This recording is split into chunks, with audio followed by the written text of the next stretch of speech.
Imaginez, vous êtes dans un hôtel 5 étoiles, devant un buffet à volonté. Attention, le buffet de votre vie, hein. Il y a tout, hein.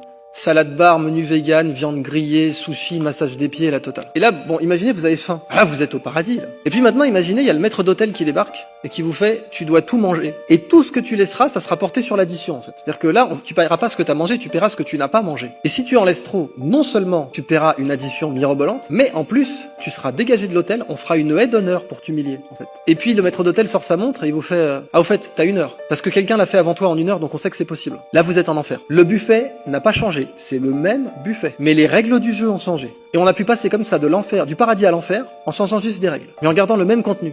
Ah, évidemment, je sais pas si cette situation arrivait à vos gosses une fois dans leur vie, que quelqu'un les séquestre et les oblige à bouffer un buffet entier, sous peine de sanctions. Si ça vous était arrivé même à vous, vous seriez en analyse pendant 10 ans. Pourtant, si je vous disais que ça vous est déjà arrivé, pendant pas 1 jour, mais pendant 3000 jours dans votre vie, c'est quoi cette situation que je viens de décrire? À beaucoup d'égards, dans l'enseignement, vous êtes sanctionné non pas sur ce que vous avez mangé, mais sur ce que vous n'avez pas mangé. Personne n'a 20 sur 20 de moyenne. Alors il y a même eu l'époque complètement dingue des notes négatives. Notes négatives, ça veut quand même dire que t'aurais mieux fait de rien faire.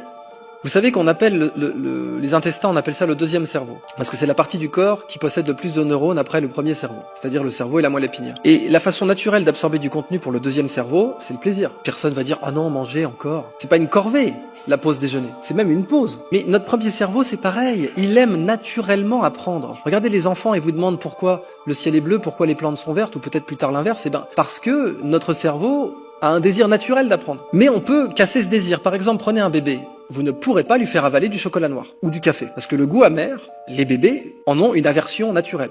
Parce que le goût amer, ça signale les neurotoxiques. C'est pour ça que l'alcool est amer aussi. Hein. Et donc le cacao, le café et l'alcool sont amers. Mais en grandissant, on peut apprendre à aimer le chocolat noir, ou le cacao, ou le café, ou le champagne. Si vous forcez un gamin à prendre du chocolat noir alors qu'il vraiment il en veut pas, et que vous le forcez, vous dites non mais je t'ai pas demandé ton avis, tu vas le bouffer le chocolat noir, bah vous allez le dégoûter du chocolat. Vous lui montrez une boîte de Jeff de Bruges, il va dégueuler direct. Bienvenue dans l'apprentissage contemporain des mathématiques.